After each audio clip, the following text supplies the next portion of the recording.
Radio, good people. Welcome back to another episode of Podcast with Pari. So good to be back again. We're here joined today by Kyle Godwin, KG, the man himself, ex-Wallabies player, Brumbies, Western Force, Leon, Connect, you name it. He's played there, he's done it, and he's come to join the Sable setup, and we're so excited to have him here. Let's hope he adds good freaking value to our team, and we can qualify for an upcoming World Cup. So get excited. We've got Kyle Godwin on. Guys, if I could just say, please do me a favor. Could you like and share and comment? Leave us a comment or maybe a guest you would like to see next or in the future. It goes a long way, and we also want to hear from you as to who you want to hear from. So without further ado, let's get stuck into the episode.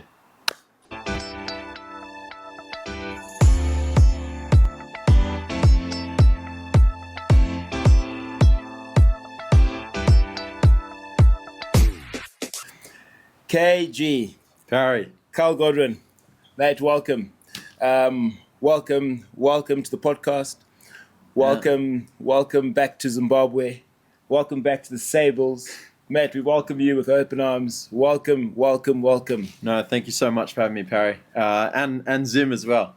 You've hit the nail on the head there. I've been welcomed back with open arms and Zim, and it's been awesome. 10 days. It's been a whirlwind of a ride. Been back here in Zim, and effectively seeing a new country. I left when I was 8 years old, and to be back, I'm super excited. And mate, we've known each other for years and years, and get to see you. And I know you're the celebrity around town now. If you guys want anything done in Zim, this is your man here. KG, you're the big deal, and that's why we've got you on the show. You know, we like to have big deals on the show. No, not me, sir. Not me. It's a man like yourself. You know, I completely disagree with what you're saying. Just a humble Aussie bogan, you know. Yeah, stop it. You basically said it's basically like a new experience coming back to Zim. Why? Or does it feel like you've come to a new country again? Yeah, in a lot of ways, yes, but in some ways, no, because I had vivid memories of a child before I left for Zim, and I've held them since until now. I had memories of my school, had memories of my old home, memories of friends' houses, and I've had just the privilege of going and revisiting these places. And the one thing I can say is they all feel a lot smaller than what I remember, because I left as a lighty as a 7, 8 year old. Yeah. I remember I actually visited St. Michael's. That was my junior school, and I remember the church being a little bit bigger than what I remember. Yeah. And got fond memories of making sure I was always being polite and praying politely. So no, it's been great to come back. And like I said before, the welcome into Zim has been awesome. I've been in the community, the rugby community, the Zim community in general has been, absolutely awesome and welcoming me back here. And really enjoying the experience so far.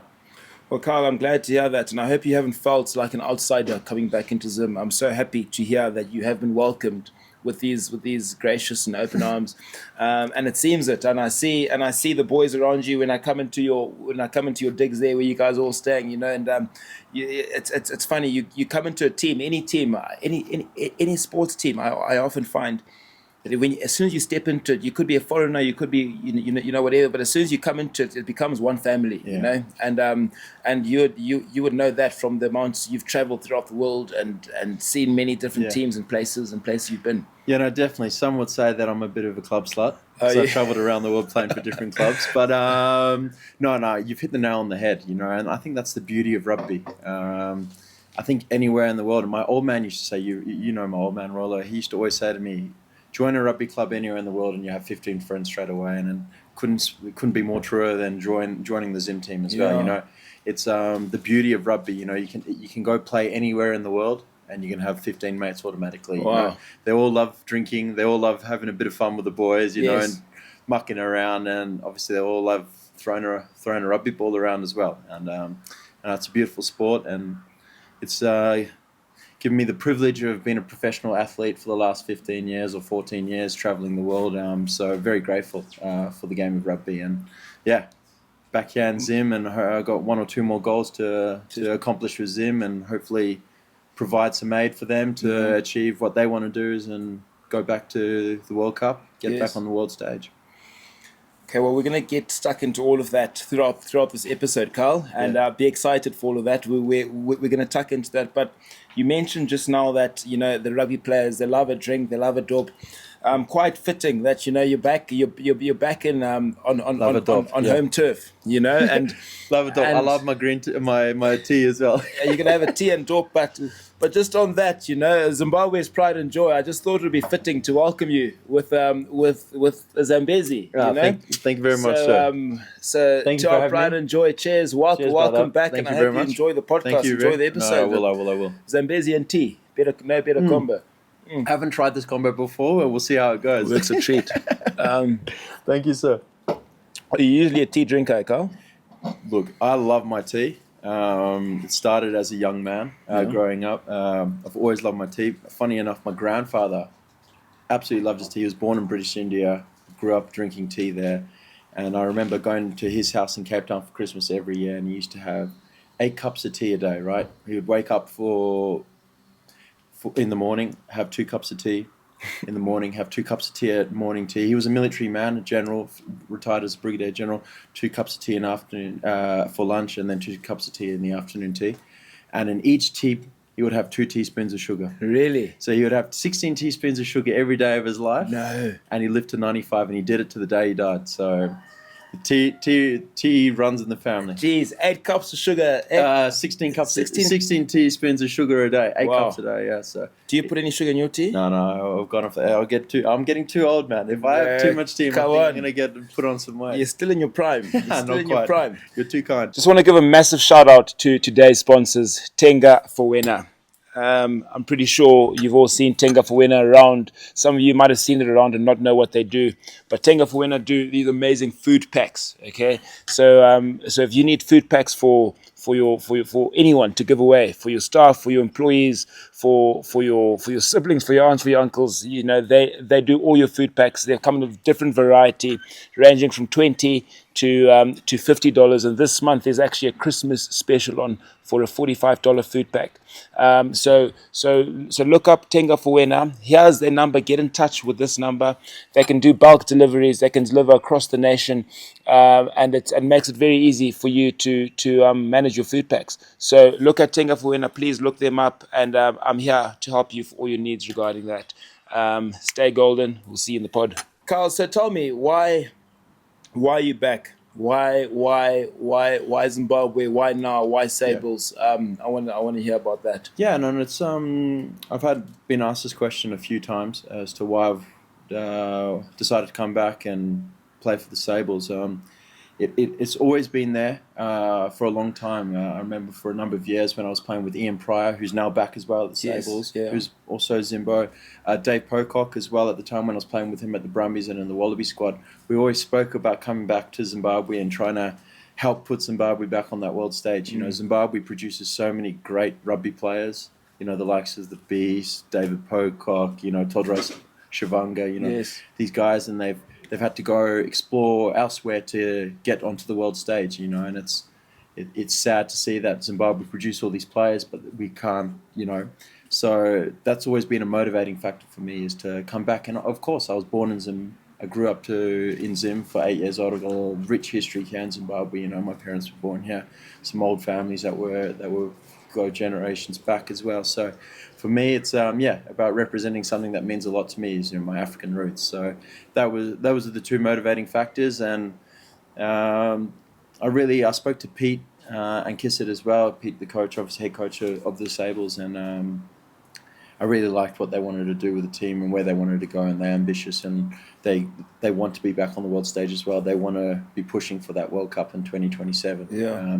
I'll be far too old if the boys do make it, but do you reckon you'll be too old to crack World Cup then? Jeez, I'll be what are you now? 32 now. I'll probably be about 35, 36. Yeesh. I'll be liaisons officer. I'll show young Eddie and all the boys a good time out at the club. If they come play in Perth, I'll be their liaisons officer. But in terms of playing, you don't see yourself on the paddock at 35. Probably not, to be honest.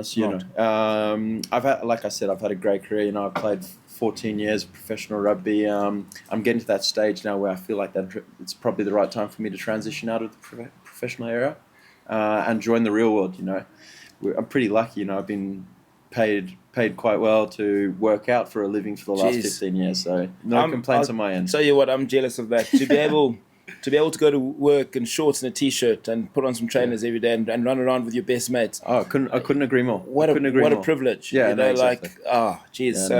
So well done for having such a long-lasting career, in the field and coming to finish it off here. And where it almost, if you want to say where it all began, almost like a full circle. Yeah, exactly. And I thought it was quite fitting to come back here. Like obviously there's some great players in the team, and I've got my work cut out for me in the centres department and in the back line. We've got some incredible athletes. It's been so amazing to watch and see how like athletic and powerful and strong and like hungry these boys are in Zim to like play at the world stage. So no, it's been great. So I've got my work cut out for me, obviously. Is it not going to be easy for you to crack the team, do you reckon? No, definitely not. Really? I can assure you that. No, there's some great players in there. But how encouraging is that to no, that's know what I mean. Like I said, I don't say that lightly when I say these boys have got talent, and they kind of need that exposure on the world stage to go and play, and that they could quite easily, have great careers playing professionally throughout the world. Some of them are already in like academies or getting looked at, I stand by what I say. Oh, thank you to that, and amen to that. That was going to be my next call. One of my questions throughout the interview is, you see our Zim players here, and I think we've got a bunch of talent.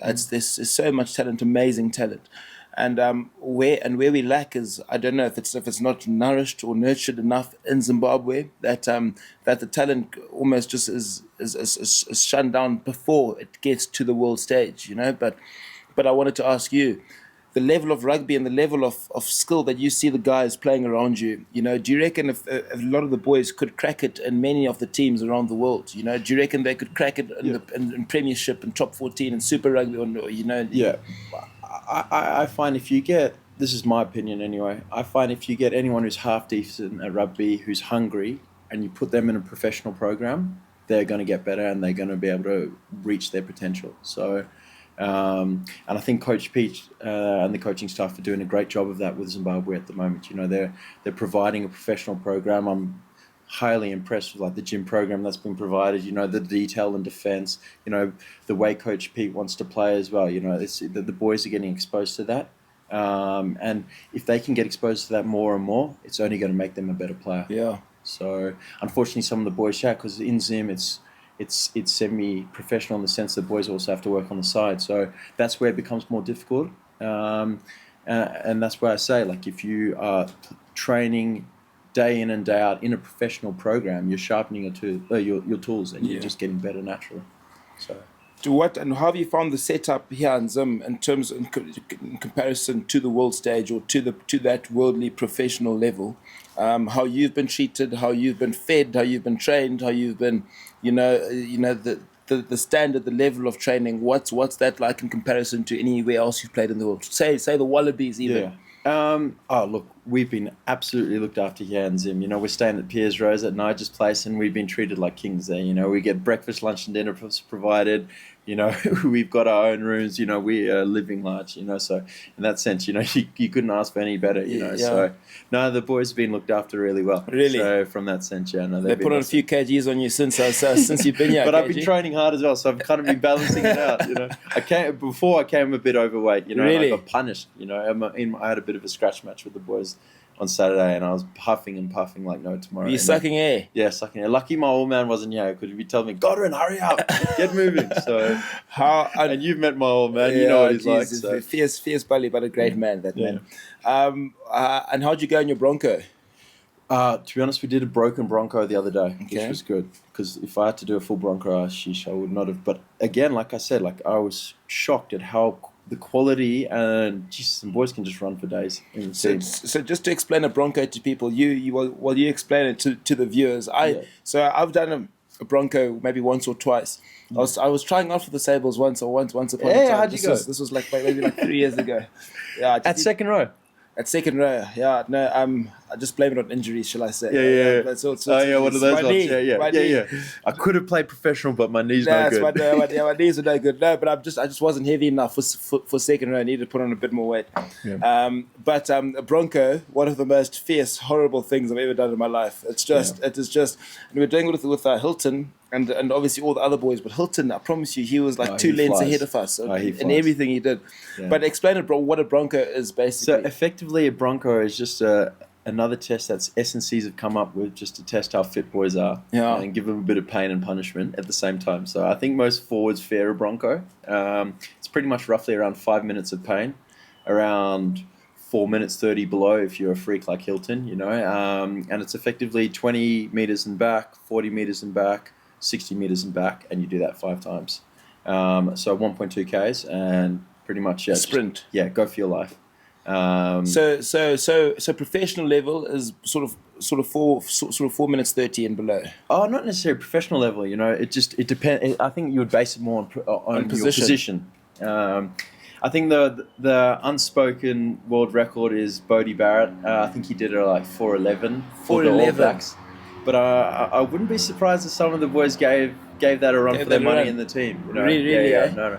So there's some fit boys that, Hilty's a fit guy, and some of the forwards I was so impressed. Simba was running fast. Yeah, we did Broken Broncos the other day. So do you have an official Bronco time? My best ever was when I was playing for the Brumbies, and I got 4:27. 4:27. Yeah, but attaboy. Yeah, no, but still, like that's way off. That's way off the podium, that one. But no, it's good. And again, like it doesn't test everything though. We had big Joshi Tuisava at Leon who hated a Bronco. Yeah. But on the field, you give that man the ball, it is man against boys. Like he's like the most incredible player I've ever played with. Is he different gravy, eh? Oh, honestly, I've had the best player you reckon you've played with? Oh, I've played with a lot of great players, and in their different capacities, obviously some great players, great visionaries of the game. I had the honour of being in the Wallabies catch up with Quade Cooper and Will Genia, and they're excellent rugby minds, excellent skill set, and then playing with someone like the likes of Josh in France, who's like, he's just a machine. It's just like, give this man the ball and you do your thing. Really, just a pleasure to watch. Oh, yeah. He's on our team. I'm glad he's on our team. But he moved over when I was at Lou with him for my first year, and he moved to Russing. And the boys were like penciling the date where we were playing Russing Metro and just praying Josh would not be played.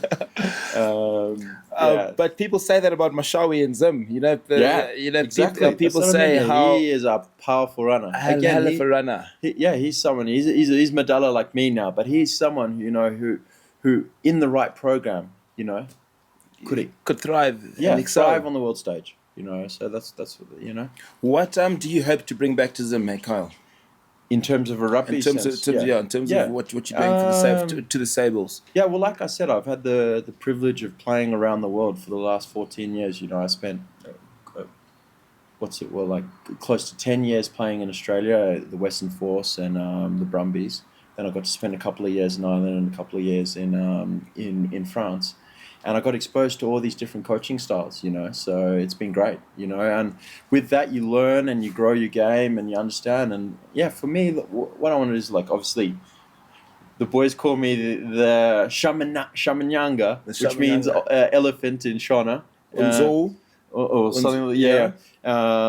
So I hope that's not because I'm fat, old, and slow, and it's because you're providing some wisdom to the team. So yeah. Yeah, so for me, it's just, to give back in that sense and help the boys grow their game. Like I said, there's some unbelievable athletes in there that, It's quite unselfish of you to want to come back now. And even to say, if we do qualify for the World Cup, you're almost pre saying, look, I'm going to be too old by then. But if I can put my hand up or my hand in any way of being able to allow Zimbabwe to qualify for a World Cup, as I'm sure as every rugby player's dream is to play on that world stage and in a Rugby World Cup. Yeah. And for you to say, look, I'm happy to come and chip in, but when it comes to it, I'm not. I don't think I'm going to have a crack. So it's quite interesting you say that, Carl. No, but like I said, I'm very excited about that next challenge in my life. You know, I did a commerce degree and majoring in investment corporate finance. So it's the big question that my $1 million question now is like trying to work out what I need to do in my next life. You know, and that's something, the process I'm going through, and you know, it really excites me. You nervous for it?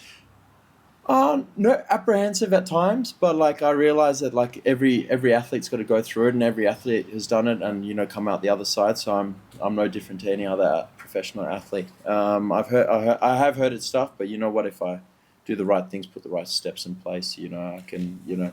Well, do you think playing rugby professionally, you know, because teams know, coaches know, the institutions know that the lifeline in rugby is not forever. Okay, yeah.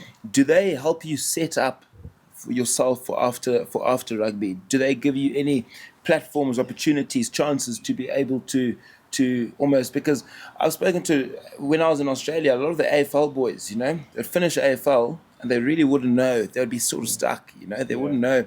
Well, if your contract gets cut, you know, you've made it at 20, you get cut at 26, whatever it is. You know, you haven't made enough money to live forever, but now you're trying to. In my experience playing in Australia, Ireland, and France, I have not had that at all. They've been excellent in providing that opportunity to help grow you outside of rugby. Okay. You know, in Australia, we've got the Rupa Association, which is the Rugby Union Players Association, and they have designated Rupa representatives who are in each club, and their main job is to help you outside of rugby. And a lot of that is to furthering your education, because of the realization of knowing rugby's not forever, and what do you want to do, and what do you want to do after rugby, and how can we help you? And I've had that excellent. We had an excellent one in Ireland, and also it's been great in France as well. Well, that's brilliant to hear. If that's the case, then that's positive. Yeah, you know, exactly. Yeah, no. I think rugby union. I can't speak for any other sports, and I can't speak for any other clubs. I can only speak for the clubs I played for. But so far, they've been excellent in providing that kind of opportunity to help us grow and learn outside of rugby. Do you have any prospective offers or anything that you're going to look to get into, or anything?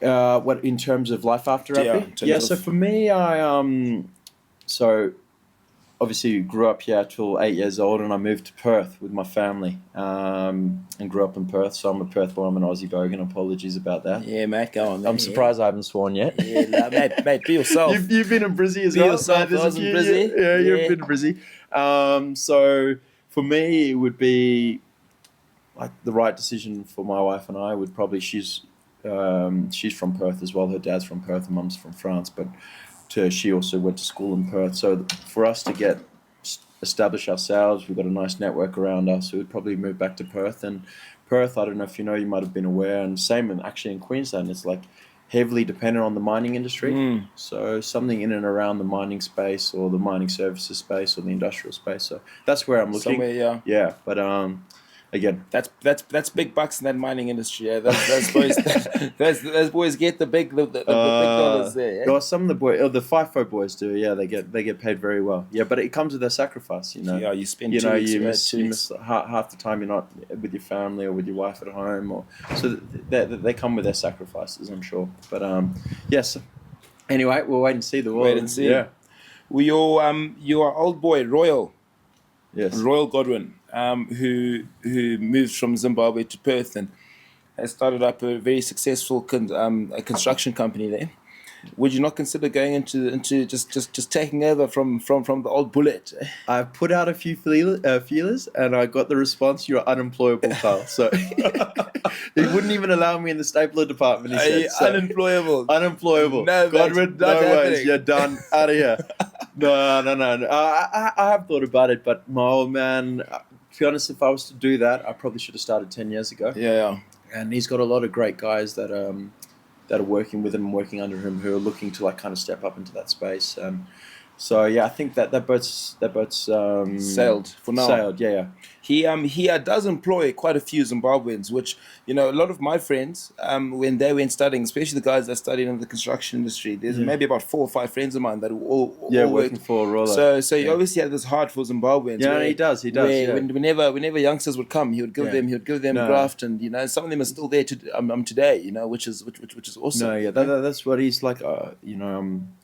so thankful to have him as my old man. I know everyone says that about their old man, but like he's I really admire the way he goes about his business. I really admire the way he does that, and the leadership he provides those young boys. He brings them along, and he knows that tutors them along.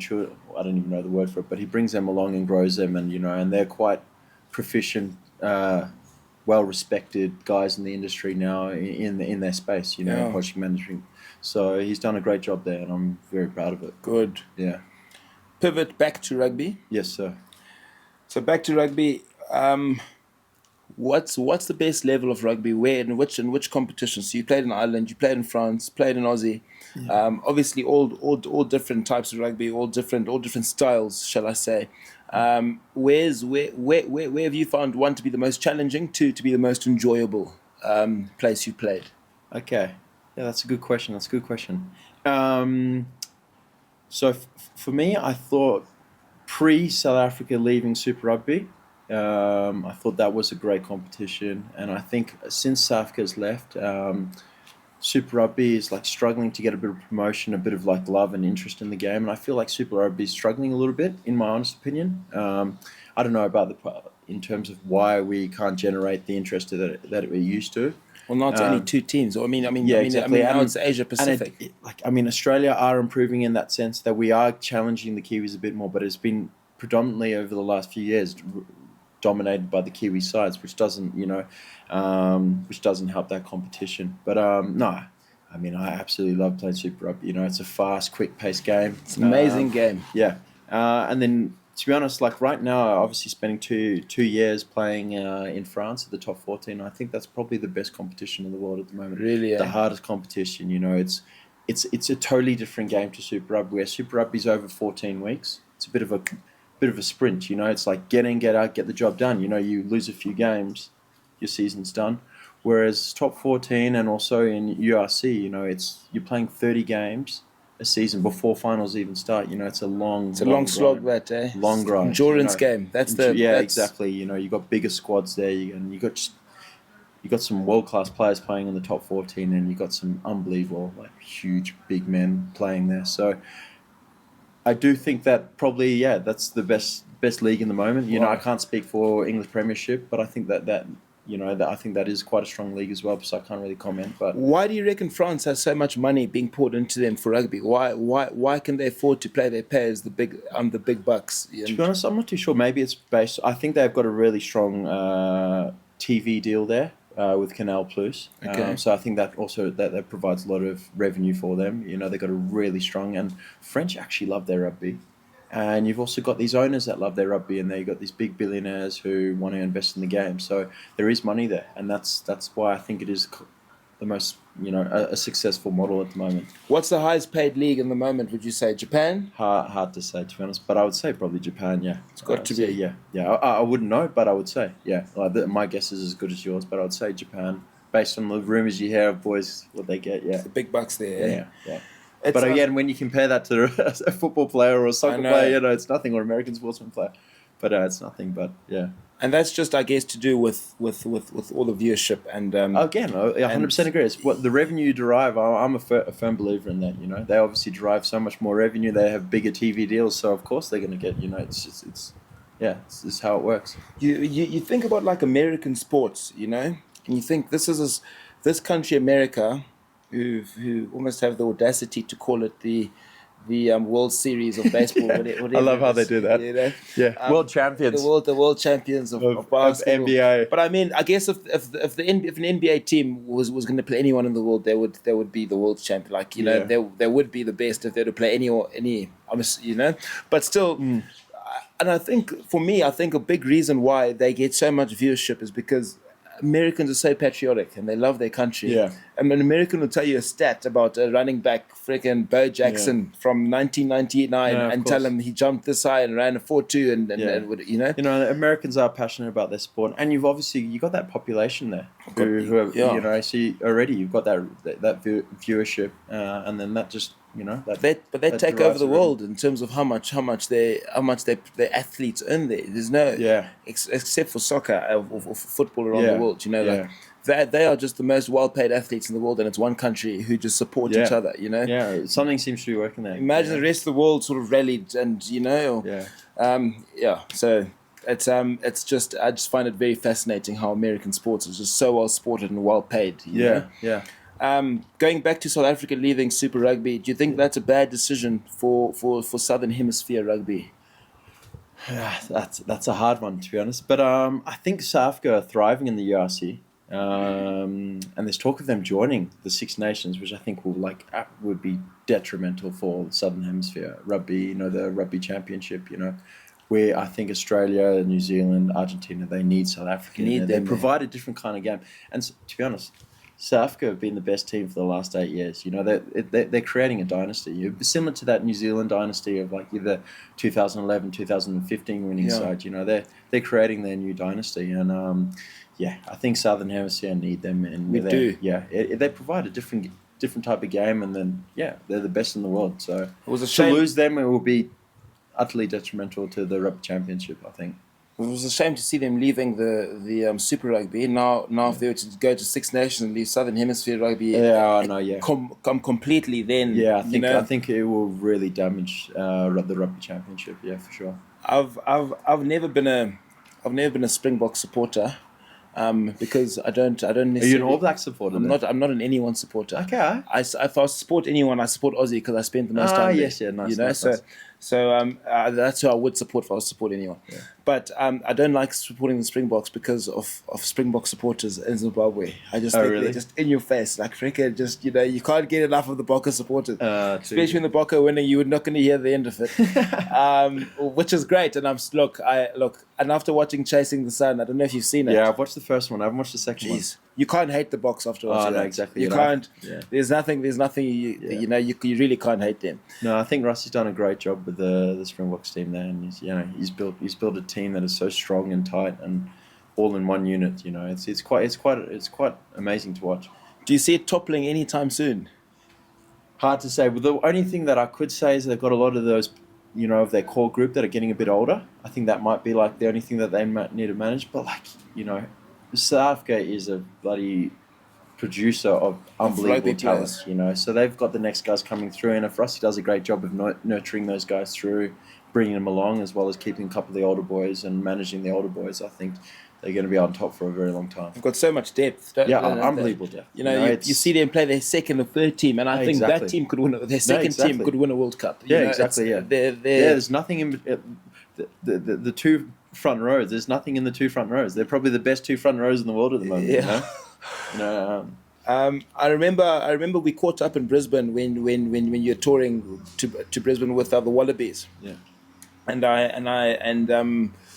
And I said to you, when you make your 23rd cap, or when you get your 23rd cap, you got to give me that jersey. I want that Michael Jordan. I want that LeBron. I want that number 23 cap jersey. He said, "Yeah, Pari, no, don't worry. I'll get that cap to you." How many caps did you end up getting for the Wallabies? Unfortunately, I didn't quite make it to 23. If you're good at maths, 23 minus 22, and that's the amount of caps I played for Australia. Unfortunately, I'm very proud that I got to don the Wallaby jersey. Well done. Should be. Yeah, Wallaby 903. Got to wear it for against the French in 2016 at Stade de France. How was that experience? Unbelievable. It's probably my favorite rugby experience, you know, and playing in a packed out Stade de France, it's just like incredible, alive and sensational. And I apologize profusely that I couldn't get you that 23. Jeez, I was hanging on to these hopes. I was hanging on to them. You should have chosen a better rugby player, mate. No. You put too much effort into me. I put everything on this horse. I put all my money on this horse, and I was like, you bet wrong.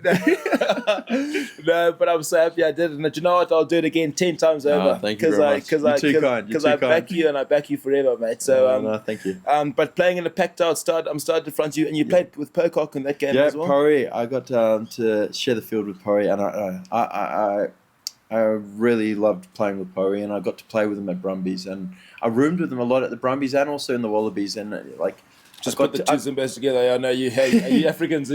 Yeah, you find it. Exactly. But no, it was excellent to see what he did to get to the level he got to. One, he's just an excellent athlete, but he was so meticulous in the way he prepared and the way he went about his business, and you can see why he's probably the greatest, if not the one of the greatest, if not the greatest open-side flankers in world rugby to play the game. He was sensational. Unbelievable. I mean, the people would debate, and Kiwis would probably say Richie McCaw, and who's also an excellent rugby player and one of the greats of the game. But I think Dave Pocock, I'm a bit biased. Yeah, I'm a Pari fan. But yeah, I've never seen a man put his body on the line as much as he has. And is he a professional? Is he consummate professional? And he's doing a great job. He's actually had a great transition out of the rugby space, and he's a full-blown politician now and doing a great job. I think he's on the Senate. Please, my political knowledge is limited, but I think he's running as an independent in the Senate, or he's. This is for Canberra. In Canberra, yeah. So I think he's doing a good job, and he's wanting to make a bit of change in Australia. So yeah. As someone with the way you describe him on the rugby field, someone with a mind like that, anything they put their mind to, they will succeed, whether it's rugby or politics, or anything in between. Yeah, he's got that mindset. It's mindset. I was a bit younger than him, so it was great to look up to him in that sense and see, like, well, look, if I go about my business, that's unfortunately I didn't get off one test cap, but I would like to have got a few more, but it wasn't to be. But was there a bit of politics and now that that's done now, the Wallabies sort of journey. Yeah. I believe you can speak freely on your time there, your time in the Wallabies. If you found there was politics, the sort of players you were going against, if you weren't going to crack it, if it was you were in the era of Michael Checker. Yeah, correct? No politics at all. I honestly just think there were better players ahead of me. I had the likes of Samu Karevi, Tavita Kuandrani, Kurtley Beale. These are world-class players, so the competition was tough, so no, there was no politics in that thing. It's just no bad blood. No. It was just one of those things, Yeah. So, like anyone, you have your regrets. And you're like, could I got pushed harder here? Could I have pushed harder there? Could I have fought more for my position? And probably I could have done that. And that's got no one else to blame except for myself. So that relies firmly on my shoulders. So I look back and I'm like, fuck. Excuse swearing. Apologies for swearing. That's the Aussie coming out of me. Apologies. Go on. Be yourself. I'm like, maybe I. That's probably the only regret. But in terms of politics or anything, no, not at all. I just had some unbelievable players ahead of me, and you're playing for your national team, so it was tough, and competition was tight. What was Chex like as a coach? He was hard. He was hard. He was hard-assed, and he did a good job with the Wallabies. He always selected me in his squads, except for one or two of the years, which was good. But I didn't quite crack that. I don't think he trusted me to. I think I did a good job playing in France, and I showed that I was capable of playing at that international level. But maybe I don't think I earned enough of that trust for him to rely on me in other games. It must be so. One of the things of being a professional athlete, it must be so up and down as an emotional roller coaster in terms of things like that. In terms of cracking the Wallaby side or not, like the highs must be very high when you win your first cap, and then trying again and not being able to. So it must be quite roller coaster to play in that at that highest level, because there's always competition coming in, some going out. Yeah. It's a constant. It is, yeah. I mean, that's the beauty of professional sport. You're kind of playing at that elite level where you have to those small details count, those small little 1%ers count. But it keeps you at your best, I'm sure. Oh, of course. Exactly. And as you get older and as you learn more about yourself and you involve your, you grow as a player and as a person, you realize how to manage and control those ups and downs. And when I first started playing rugby professionally, if I had a shocker, I used to kick myself for weeks, and just whip my back, shocking, drop the ball here, what there, and as you grow older, you learn how to manage it and manage how you talk to yourself, and realize it's rugby's a game and life's about making mistakes and learning from them. So that was a big growth for me personally, and learning like that. you can ask some of the boys. They used to put pictures of, those monks that torture themselves. Yeah. They used to put pictures of that up on my locker. Really? were you known for that? Were you quite hard on yourself? Just being a bit too hard, and it was probably at a detriment to my game. Where I grew out of that and started to learn, so like. I remember we met in Mauritius 2007, long time ago. Yeah, a long time ago. Just by chance, we were both there on a family holiday. Yeah. And we played a bit of water rugby in the pool. Played a bit of water rugby. Mauritius, yeah. We met some amazing. We were like on that kids club sort of place and met some great people there. That was good. But at the time you were playing for the Western Forces, like under 15s or under. You'd really been in the setup from such a young age. So you've grown into this just forever. Has rugby been a part of your life since you were a boy? Oh yeah, since I was a kid. And I was actually speaking to one of my cousins the other day. I caught up with her, and she said when she babysat us, and I was probably a 6 or 7-year-old. She asked me what I wanted to be when I was old, and I want to be a professional rugby player. Really? And since I can remember playing in the backyard of the house where I visited the other day, I've always wanted to be a professional rugby player. That's just been my one dream, and I wanted to play for the Wallabies. And just for me, I was blessed and lucky in that sense. I think a lot of people in life don't really have a true calling or a true passion. They have to go out and look for it, and it takes a bit of time for them. But for me, I was lucky in that sense, and I had it from day dot, and I've always wanted to be a professional rugby player, and that's just all I've really focused on. And you've done it. You've got it. Yeah. Well, like I said, would have liked to have achieved a bit more. Didn't but don't really. We all always? Of course. And it's great to look back on hindsight. But yeah, no, I've really enjoyed my experience in the last 14 years playing professionally. I think you should give yourself a pat on the back. Thank you, sir. Yeah, not a whip, just a pat. Just a pat, and just and well done. It's exciting, and I really think that we've gained a hell of an asset now with other Sables in you, and I'm excited. And Pete Bernardi with the Sables. He's been awesome. He's been good. Awesome. He's welcomed me with open arms. He's been excellent with teaching me how the Sables want to play, and I really like the direction of the way he wants to take it. He runs a really good shop there, and excited to play under him. I've obviously played the scratch match last week with the boys, and looking forward to hopefully playing a test match or two under his wing as well. So you're off to UAE? Yes, UAE. And then South Korea. That's a hell of a niche country that day, but I'm sure it's so exciting to go to. Yeah, so we got Senna, our defense coach. He is like literally South Korea, like passionate. Really? He's already booked all the best restaurants, all the best nightclubs. He knows exactly. Is he ready? He's ready. Have you been to any of those places before? I've only passed through Dubai on the way through to Europe, so there'll be a new experience for me. And then I've actually went to South Korea as an 18-year-old.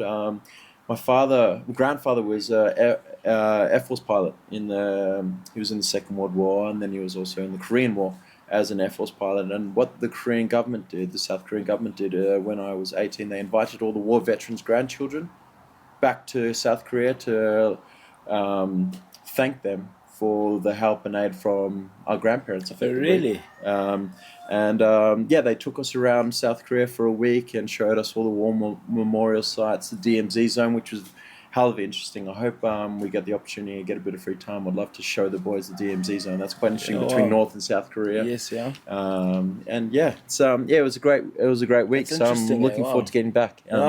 They put weird stuff on their pizzas though. That's one thing. What sort of gear? I can't remember, but I was like, I just want to what's called a Hawaiian pizza. That's my jam. Or a bloody meat lovers. Yeah. That's the one. That's the one thing. But it was a great experience. Well, it'll be dope. It'll be dope for you guys now to be there in the UAE and in South Korea, and you donning that green and white. And, hopefully, fingers crossed. It's bloody exciting, It's a pity there's only 2 test matches on tour, and if I do play the 2, because I heard that there's a rule in the team that 0 to 5 cappers are like literally the senior boys' kit bag. Carry, you do my polish my boots. So I'm nervous that Big Ado or Hilton are going to be saying, Godwin, you need to clean my boots, boy. You're less than a 5 capper. So you're in all sorts of trouble. I'm in trouble. H, make this man clean your boots. Hey, Aiden, make him clean your boots. Good. You go learn today, boy. And what's actually great about this trip as well is H is on 48 caps for the Sables. So if he plays the next 2 games, and I'm sure he will as the captain, he'll don his 50 caps for the Sables, which is a huge achievement. That's and, massive. Hats off to him. Has any other player done that? Do you know? To be honest, you're asking the wrong guy, but I think that's a pretty impressive feat for. That'd be good for Hilton, eh? Yeah. So, yeah, no. To get the big 5-0. Yeah, no, and to be honest, he deserves it. Like I said, he's been awesome. I'm rooming with him at the moment at Piers Road, and he's also a consummate professional. He's up early. He's very disciplined, and he's an excellent leader for the boys, and he's done a great job. And he's a handy little player as well. So he is good, eh? Yeah. Have you become quite close with a few guys in the setup, eh? Yeah, of course. You only naturally do that when you spend 24 hours a day. Yeah. I worked out who the pranksters are. Yeah, who's the pranksters? Yeah. Looking at you, Brando. Is he proper? Great. Yeah, it's good fun. Good fun. Yeah, no. It's been great. It's such a great vibe there, and the boys are excited for the tour, and it's been good. How's how's your lovely sister Juliet Godwin? Jubes is going well, thanks. Yeah, she's actually Dr. Bree on Home and Away at the moment. So really? She's an aspiring actress, and she's going down the acting route, and she's Dr. Bree on Home and Away. How's it, Dr. Bree? G'day. I'm a poor brother. I've probably only watched 3 or 4 scenes of hers, but have some respect. Yeah, I know. Apologies, but it's funny you say that. Are cousins of ours who are actually doctors in England, and that she works in an emergency ward there. Yeah. And all the doctors were commenting on Dr. Bree's procedures on basing and analysing. And what would you say?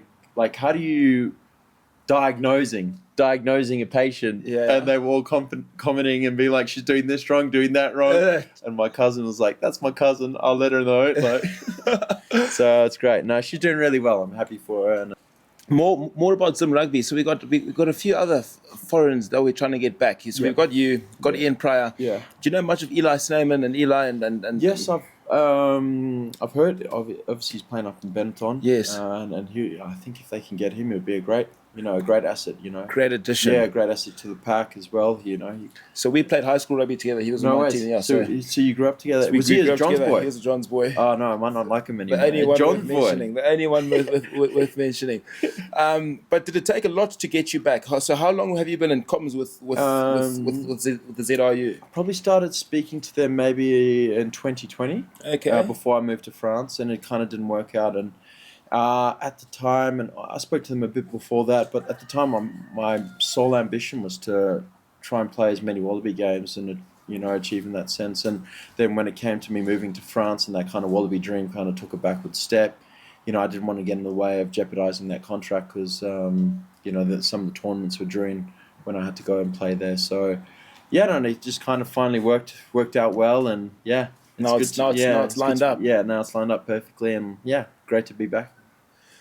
Well, Kyle, I think, mate, I'm so happy for your time. I'm happy that you. Thank you for having me today. That you've come on. And apologies, I haven't touched much of this beer. That's all right. Too busy talking. This is un-Australian of me. Normally, I should be. It's very un-Aussie, and it's un-Zimbabwean of you to have an open Zambezi and not have a Zambezi. Don't tell Coach Pete, hey, because I've got training this afternoon. So. Are you back on the Zava? You better edit that one out and just me sipping tea here. Just run it off, like Grandpa Godwin. Just run it off. It's it'll be good luck. Hey, exactly. It'll be good luck for you this weekend. Amen. Yeah. But Kyle, any other sort of parting words that you would like? This is your camera here. If there's any other parting words, anything you'd like to say, or if there's not, that's okay. Yeah.